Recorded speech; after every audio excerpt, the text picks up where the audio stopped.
should know this well. Ain't trying to wish you ill. Hope this life treats you swell. Oh yeah, PS, go fuck yourself. What's going on, everybody? My name is Haji, and welcome back to my prediction series. Today we're taking on the Week 15 NFL matchup of Raiders and Chargers. But as always, let's get into last week's matchup of Raiders at Chiefs, where the Raiders are coming off a very disappointing and depressing beatdown 21-13 loss to the Kansas City Chiefs in what I would consider an all-out offensive failure. This is a game the Raiders essentially needed to win to control their own destiny for the playoffs, and they failed to do so in just a absolute horrific manner. There are a lot of variables that went into this loss. Bad coaching, a couple key injuries, Derek Carr's finger being one. Kalichi Osimile was pulled out of the game, or pulled out about 45 minutes before the game started. He just released today, had a kidney stone.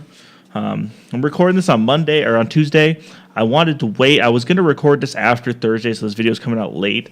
But I wanted to see kind of how the playoff picture shook out, because it was an absolute clusterfuck Sunday with the Ravens-Patriots game going on. And that game did not go in the favor for us. Patriots won.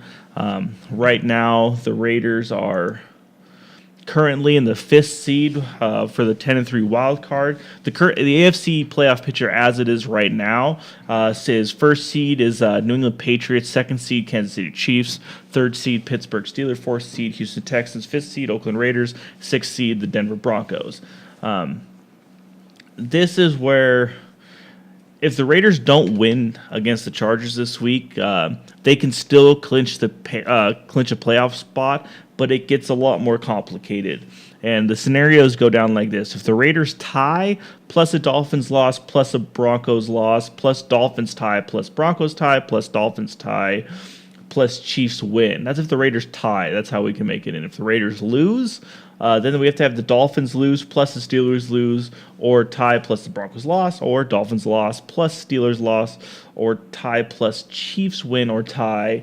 Next scenario would be Dolphins loss plus Ravens loss, or tie plus Broncos loss, and then Dolphins loss plus Ravens loss, or tie plus Chiefs win or tie. So I'm sure that just confused the fuck out of a lot of people, and that confused the shit out of me just reading it. But basically, the Raiders need to win here, and they cannot drop a game against the San Diego Chargers like they did against Kansas City Chiefs. This game, man, some fucking bad play calling in Kansas City. When Derek Carr is having a bad offensive night, your offensive line is completely, dismantled and playing like horse shit.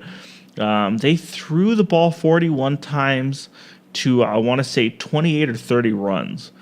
And the runs were the only goddamn thing that was actually working for us that game. But Jack Del Rio just kept, calling plays. Like apparently, if Derek Carr was having a bad night throwing, the way to fix that was have him throw some more.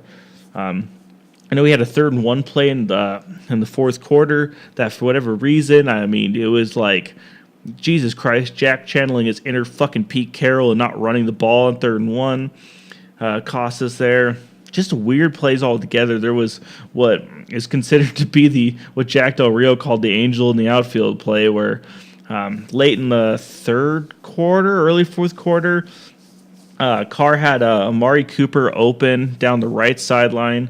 He had a couple steps on his defender. Carr threw a really nice pass out there, and somehow about 3/4 of the way through that flight, the ball goes from a spiral to like a helicopter duck and just goes straight into the ground. And you could go throw 1,000 footballs and never have that happen again. I've never seen anything quite like it. There's numerous explanations for it. From legitimate explanations to conspiracy theories. So let's start off with the legitimate. What most likely happened was, Carr was throwing bad balls all night. You could tell in 17-degree weather, his finger was not happy, and he was not throwing good balls. So that could be, that's probably the most logical explanation, is that Carr did that. Another one would be a gust of wind. You're at Arrowhead. It's an open stadium. Gust of wind can come through that stadium at crazy directions, and it could be something like that, just a freak, gust of wind. Because that was, everybody and their mom, looked at that play and they're like, oh yeah, that's an Amari Cooper walk-in right there. That's easy 7. But it didn't happen that way. The third, and this is the one that a lot of people have attached themselves to, was NBC's spider cams. And NBC's statement is about what you'd expect, saying it wasn't their fault, that the way that their cameras are set up is their cameras are always behind the line of scrimmage, behind the play, so that that doesn't happen. But there was you can see in the live broadcast, and I'm sure videos all over Twitter and Facebook and YouTube and stuff like that. You can clearly see there was a spider cam. I'm not sure if it was out of position, but it was definitely ahead of the line of scrimmage. And the problem is the NBC said you'd be able to see the camera get shaken if the ball hit it, which I'm not sure if that was the camera actually recording the play or if we'd ever see that camera angle. But the problem with the live footage was once the ball is in the air, like right wherever the hell happened to it, it's like just out of frame. Like it went just a little higher than the actual frame of the camera. So that was really inconclusive. But there was a few bright spots in this game. Khalil Mack, once again being one of them. He got his another strip sack. That's 3 games in a row that he's had a strip sack, and he played well against former first-round pick Eric Fisher, and was making Alex Smith look very pedestrian in the third quarter. I mean, Mack right now is the clear favorite for Defensive Player of the Year.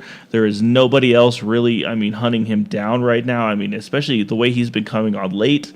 Is sometimes people's early slow starts will be forgotten about if you come and tear it up like Matt did, or like Matt has so far.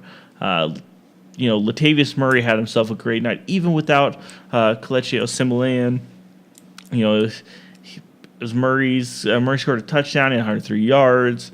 And he did a good job against Casey's defense was playing a lot of 2 deep safety, so he definitely had his room. But Casey did a really good job eliminating explosive plays, and that's honestly the way you beat the Raiders is limiting their explosive plays. Fuck, man, we still can't cover a goddamn tight end. Travis Kelce was, picking up chunks and chunks of yards, in and out.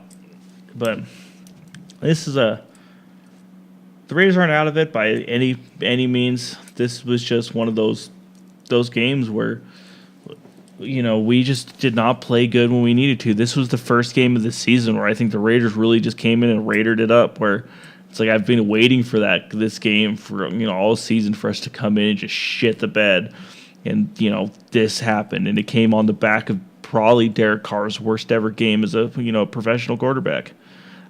Every fucking pass was inaccurate and sloppy. He looked like garbage. He was out there, no a hurt finger plus no cliche equals Carr looking like Blake fucking Bortles. It was atrocious, man.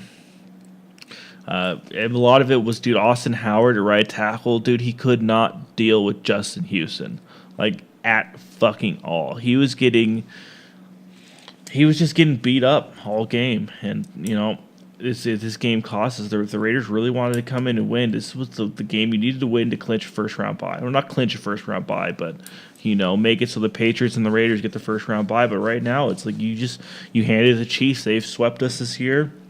They hold the tiebreakers, and now we have to pretty much win out and hope the Chiefs lose one. We got the Chargers coming up, the Colts, and then the Broncos. It's gonna be rough, but this it's kind of just how our season's been, man. It's been fucking crazy. But let's move on to the Chargers. And the Chargers game is interesting to me because I feel like this should be the easiest win of the next 3 games against the Colts. The Colts are a little trap game feeling. The Broncos are, they always play us tough. It's hard to throw. These division games are hard to count on, but This game at San Diego is our de facto extra home game, as it always is, because the Chargers fan base is fucking sorry and doesn't show up to their own games, especially when they're, guaranteed pretty much a losing season like they are now. So this is a game the Raiders need to bounce back and, stomp a mud hole in the Chargers, because if we drop 2 in a row to the Chargers and the Chiefs, like, what the fuck do you expect these guys to actually go do in the playoffs besides, take a first-round knockout? Like, I understand this team is very well developed, coming along for as young as it is, but they need to make statements out of the next 3 games. It's like I said last week, this game against Kansas City was essentially their first, playoff-type game, and they fucking failed miserably. So they need to, chalk it up to DC's injury, the cold, bad offensive line, all the above. Take the loss. Let's move the fuck on. This Chargers team is reeling right now. They just lost. Looks like Melvin Gordon potentially for the rest of the season. Just one more list to that poor team's laundry list of fucking beat down, broken stars. Like that Chargers team is Phillip Rivers with the second string, pretty much second string everybody. If we can't go in and beat that team right now, we're in some serious fucking trouble. Hopefully, and we haven't really gotten any word on Mario Edwards yet. I fucking don't think he's going to be back until the playoffs, to be honest. Alden Smith has finally met with Roger Goodell. They've had their meeting. I don't think he's going to play again this year. So, like I've said in the weeks past, let's just continue on without that. This game, though, I want the Raiders to come out and stomp a fucking mud hole. I want this game 30-10. Like, that's what I want. This is going to be the 1 week where I don't give you a prediction on where I think this game, because I think it's going to be a little lower scoring. But I'm going to go with what I want. I want a 30-10 victory off the Chargers. I need a bounce back game here. I need some life, to see some life in these guys, and I have complete faith in Derek Carr. His MVP season's still intact. Because the great thing here is, outside of the Patriots, the Patriots had not necessarily a bad game against the Ravens, but Joe Flacco and those Ravens play lights out against the Patriots, whether it's in Baltimore or whether it's in Foxborough. So, if you look at the top 3 teams, the big 3 movers and shakers, KC is an obvious winner this week, but Dallas dropped a game, the Raiders dropped a game, and the Patriots struggled against the Ravens. So, I still believe Derek Carr's MVP season is intact. That's going to be one of those games you look at where it's like, man, even Tom Brady can't be perfect for 16 games. Minus 2007. But, I digress. So let's go with that, guys. I want the Raiders to win this one 30-10. I need an ass whooping here. I need something to make me feel better about that game we had. Because if we're going to be playing like in the playoffs like we did against the Chiefs, we have no fucking business being there. So fucking sack up, boys. Let's go out there and beat the shit out of the Chargers. Felipe Rios. Let's do that one 30-10. Thank you guys for watching. I'll see you again next week. Please remember to like, comment, subscribe. And as always, go fuck yourselves and go Raiders.